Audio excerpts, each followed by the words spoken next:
Nouvelle semaine, nouvelle édition de Viva Événement. Mesdames, Messieurs, bonsoir. Voici les principaux titres. Une évolution inquiétante de l'épidémie de sida sur la grande île est enregistrée. En 2013, le taux de prévalence était de 0,4%, s'il était de 0,02% en 89. Un sommet à 5 avant Noël serait encore difficile. Jusqu'à ce jour, le quartet du FFCAM n'arrive pas à trouver un consensus. Les sandales plastiques seraient la mode de cette période de pluie. Ils inondent depuis quelques années le marché. Et dans les actualités internationales, Nicolas Sarkozy, de nouveau à la tête de l'UMP, l'ancien chef d'État français voulait mettre en place un comité des anciens premiers ministres, déjà refusé par François Fillon.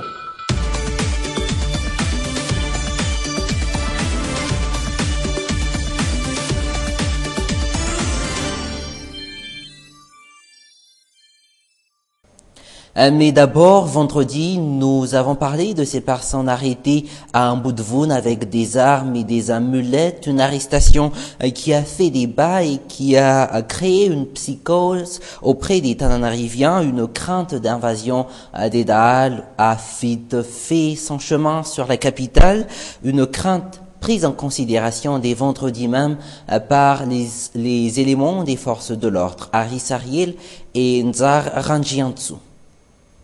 Les journaux quotidiens de ce jour, le renforcement des policiers concernant la fouille des papiers de voitures circulant dans la capitale. Les Dahal surgiront-ils vraiment dans la capitale? Jusqu'ici, chacun ne s'en soucie guère. Sur ce sujet, je n'ai pas peur, je n'ai pas de preuves, seules les choses prouvées qui font peur. Ce ne sont que des rumeurs, je ne sais pas s'ils sont vrais ou faux. Mais je venais du sud et dès que j'ai entendu ces rumeurs, je commence à en avoir peur. Les coopératives n'ont pas encore pris de mesures strictes concernant cette situation et surtout la fouille des passagers. Selon Laurent, un des présidents d'une coopérative, cette tâche ne les concerne pas.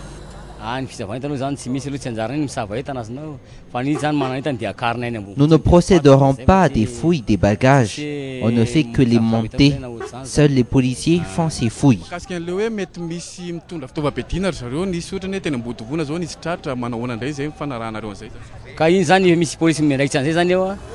Selon la gendarmerie, il est en effet difficile pour les Dahal de remonter jusqu'à la capitale. Les fouilles des gendarmes sur les routes nationales depuis la fin de semaine ont été renforcées.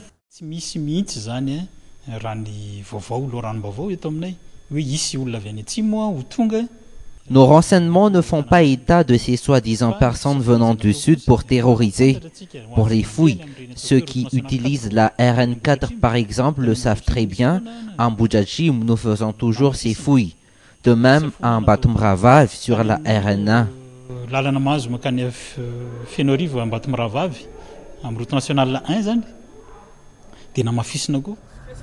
Toutes les routes menant vers la capitale seront dorénavant mieux surveillées. Vendredi, 2 Dahal ont été arrêtés par la police à Mbudvoun, des Dahal ayant avec eux des armes à feu. Toujours dans cette page faits divers, 5 malfrats ont été appréhendés par la gendarmerie. Ils ont terrorisé une famille qui venait d'acheter une voiture. Ces personnes demandaient une rançon de 15 millions d'ariars. Les éléments de la gendarmerie les ont arrêtés à Muramang. Un sommet à 5 avant Noël dans le cadre de la réconciliation nationale conduit par le FFCAM serait-il possible? Pour l'instant, aucune confirmation ni démenti de la part des chefs d'église. L'équipe du HVM maintient pourtant sa position de mettre Irazon Armapian au devant de la scène, au premier plan de la réconciliation nationale. D'autre part, les autres participants soutiennent la démarche du FFCAM tout en posant eux aussi ces conditions. Tenir un sommet à 5 avant Noël serait ainsi encore difficile, voire même impossible. Tuvo Rakutnjavoun et Nzar Ranjiantsu. L'État est à côté de la soi-disant état de droit. Un État qui se dit indispensable à la réconciliation nationale. Jusqu'ici, les intentions de la HVM demeurent toujours floues.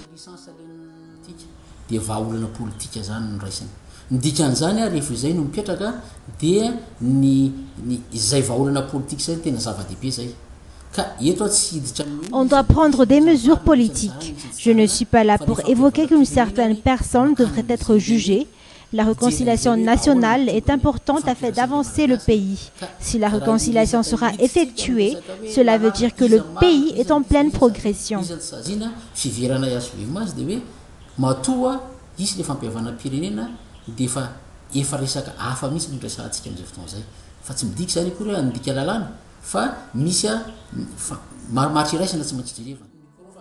Cela signifie donc-il que les poursuites concernant l'ancien président Marc Ravalomanana sera révolue?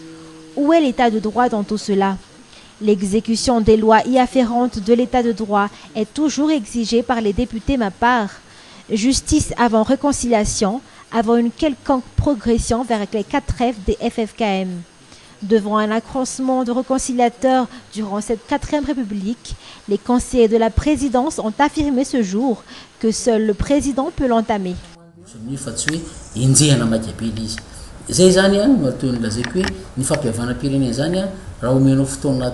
La réconciliation devrait se faire après que tous les acteurs politiques soient conscients de leurs actes. On devrait soutenir la FFKM et les étapes et initiatives qu'ils ont établies.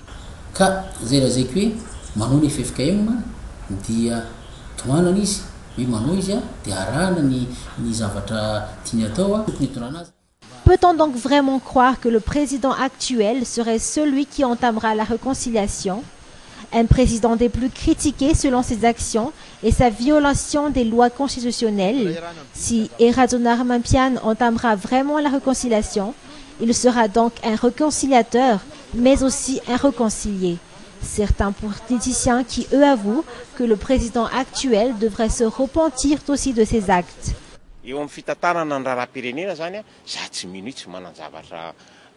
Durant la transition, le président actuel, Eraduna Ramampian, a été mentionné dans des affaires de bois de rose.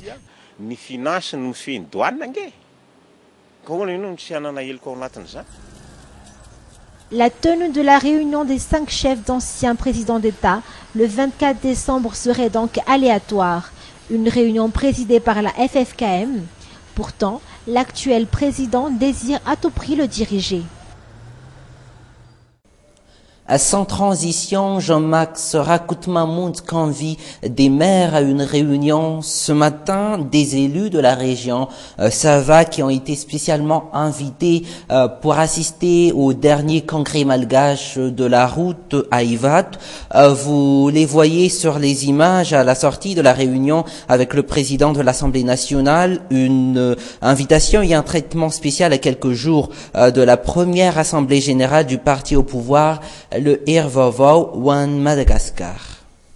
Et l'une des décisions prises lors du 15e sommet de la francophonie tenu à Dakar le 29 et 30 novembre dernier était d'octroyer à la Grande Île l'organisation de la 16e sommet en 2016, une décision qui fait certainement la joie des tenants du pouvoir, mais qui intéresse moins les citoyens lambda. Pour beaucoup, la majorité et la relance de l'économie et régler aussi les problèmes sociaux. Tout vous raconte et Nandian Razanson. 2 ans que Michaela travaille au centre de presse. Sa journée se résume comme toute autre journée des travailleurs. Aller au bureau le matin et s'occuper des invités, ceux qui collaborent avec le centre de presse. Même si Michaela travaille au centre de presse, elle est plus ou moins au courant de la réunion de l'OIF de l'année 2016. Une réunion qui, pour elle, ne devrait pas figurer parmi les prioritaires.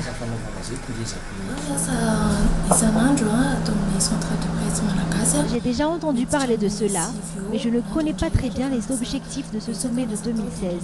Personnellement, je ne trouve pas que ce soit une priorité, étant donné qu'on n'est pas encore sorti de l'auberge. Je pense qu'il faut d'abord améliorer le volet social. Une des invitées de Michaela au centre de presse, Oudi, Et chaque jour, elle doit faire des recherches. Ou elle est dans l'ignorance du fait de la tenue de cette réunion de l'OIF de 2016. Mais pour elle, cette réunion pourrait procréer de résultats positifs pour Madagascar. Je n'ai pas encore entendu parler, mais je pense que cela est une opportunité pour le pays.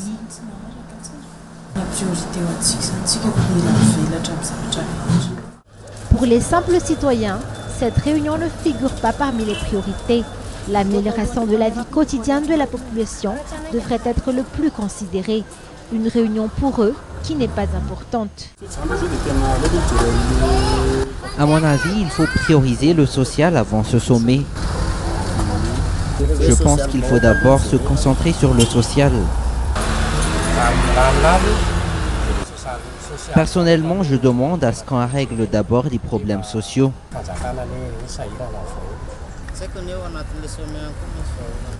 Moi, je pense qu'il faut trouver d'abord des solutions aux problèmes sociaux. Les Français figurent toujours parmi ceux qui veulent diriger le pays. Jusqu'ici, le pays des étoiles et le pays de la Gaule se disputent toujours des richesses naturelles de l'île Rouge. La question est donc, comment cette réunion se tiendrait-elle si elle sera vraiment accueillie par Madagascar ? Seule candidate à la succession d'Abdou Diouf, elle a bénéficié de l'absence de consensus entre les candidats africains. Elle est la première femme à occuper le poste de secrétaire général de l'Organisation internationale de la francophonie. Elle, c'est Michaëlle Jean, ancienne gouverneure du Canada. France 24. Elle était la seule femme candidate. Et Michaëlle Jean est la première femme élue. Ses premiers mots vont à son prédécesseur. On ne remplace pas Abdou Diouf, on lui succède dans la continuité de son action. Le téléjournal avec Michaëlle Jean. Mesdames, Messieurs, bonsoir. Montréal. Après des débuts comme présentatrice vedette à la télévision canadienne, c'est elle qui fait la une de l'actualité. En 2005, Michaëlle Jean devient gouverneur général du Canada, un poste honorifique certes, mais prestigieux pour celle qui est arrivée dans le pays en tant que réfugiée en 1968. Sa famille fuit alors la pauvreté et la violence d'Haïti où elle est née 11 ans plus tôt. Et lorsqu'en janvier 2010, un tremblement de terre ravage son pays natal, c'est avec une émotion particulière qu'elle se rend sur place. L'UNESCO la nomme représentante spéciale en Haïti. Somos a la vez amigos. Michaëlle Jean parle couramment 5 langues, l'anglais, l'italien, l'espagnol, le créole et bien sûr le français. Et justement, la défense de la langue française et celle des femmes sont deux de ses plus grands objectifs. Une bonne présence sur le terrain, ça j'y tiens parce que c'est ma façon d'agir, d'un grand rayonnement aussi de la langue française qui est un levier extraordinaire, d'une bonne visibilité de la francophonie. Michaëlle Jean prendra officiellement ses fonctions en janvier. Les Nations Unies veulent éliminer le sida d'ici 2030, journée internationale de lutte contre cette maladie. Ce lundi 1er décembre, la maladie a fait plus de 36 millions de morts à travers le monde. L'espoir, c'est que le nombre de transmissions est en baisse, mais toujours est-il que même aujourd'hui, beaucoup de gens ne connaissent pas cette maladie. Anaïsou et Fini les mathématiques, place à un cours des plus particuliers, le sida. Des enfants à peine âgés de 11 ans figurent parmi ceux qui seront sensibilisés. Un moment de détente pour la plupart de ces petits collégiens. Il est important de faire part aux enfants la réalité sur le sida. Cela fait partie de leur vie. Un jour sûrement, ils vont passer par l'âge adulte et sauront les gestes à adopter et les précautions à prendre.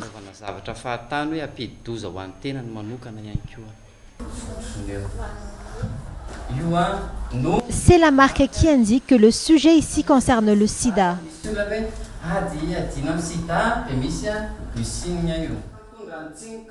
Ici, chacun émet leur connaissance sur cette maladie. Peu d'entre eux savent la réalité sur le sida. Comment se transmet le sida? Par des relations sexuelles.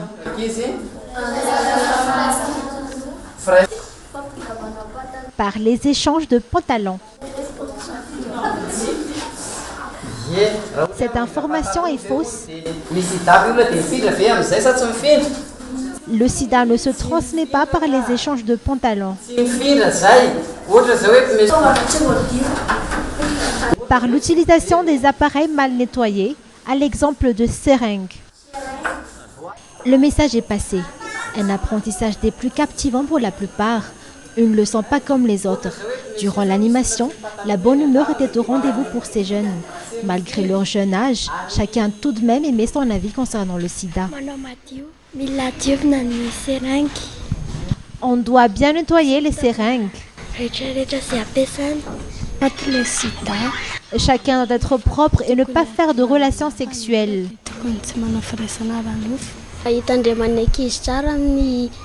Un jour, on va passer à l'âge adulte. Il faut que chacun prenne ses précautions. Il faut éviter de faire des actes insensés.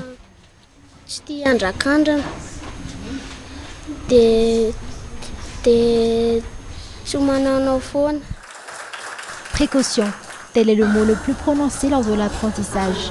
Une précaution qui, de haut de leurs 11 ans, est essentielle. Le sida qui, jusqu'ici, figure parmi les maladies mortelles présentes au continent africain. Et en parlant de sida, regardons ensemble les chiffres clés publiés par le Comité national de lutte contre le VIH-Sida dans son rapport de 2013. Comme vous le voyez, le taux de prévalence du VIH au niveau de la population malgache adulte entre 15 et 49 ans est de 0,4% si en 1989 elle était de 0,02%. Les données mises à jour estiment le nombre de personnes vivant avec le VIH à 54 170. Toujours en 2013, on observe une nette augmentation. Nous sommes déjà en période de pluie. Si les pieds nus ou encore les bottes faisaient la mode des années 90, aujourd'hui les sandales et les chaussures plastiques made in China inondent le marché. Ils font aujourd'hui la mode des bas quartiers toujours trempés sous l'eau. Anaisu et Nzar Ranjiansu. De 11 ans figure parmi ceux qui seront sensibilisés. Un moment de détente pour la plupart de ces petits collégiens. Il est important de faire part aux enfants la réalité sur le sida. Cela fait partie de leur vie. Un jour sûrement, ils vont passer par l'âge adulte et sauront les gestes à adopter et les précautions à prendre.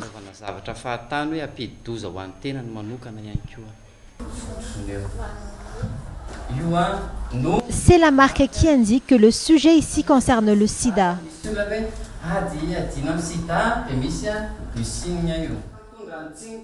Ici, chacun émet leur connaissance sur cette maladie. Peu d'entre eux savent la réalité sur le sida. Comment se transmet le sida? Par des relations sexuelles.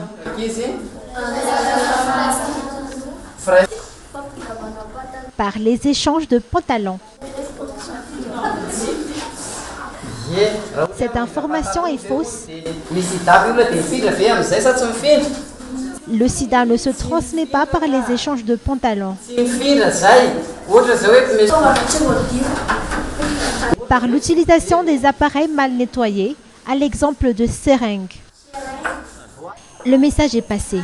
Un apprentissage des plus captivants pour la plupart. Une leçon pas comme les autres. Durant l'animation, la bonne humeur était au rendez-vous pour ces jeunes. Malgré leur jeune âge, chacun tout de même aimait son avis concernant le sida. On doit bien nettoyer les seringues. Chacun doit être propre et ne pas faire de relations sexuelles.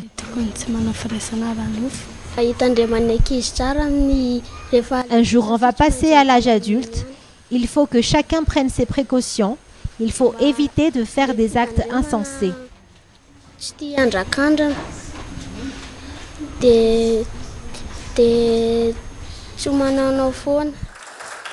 Précaution, tel est le mot le plus prononcé lors de l'apprentissage. Une précaution qui, de haut de leurs 11 ans, est essentielle. Le sida qui, jusqu'ici, figure parmi les maladies mortelles présentes au continent africain. Merci de votre attention. Prochain rendez-vous demain à la même heure. Excellente soirée en compagnie de Viva. Au revoir.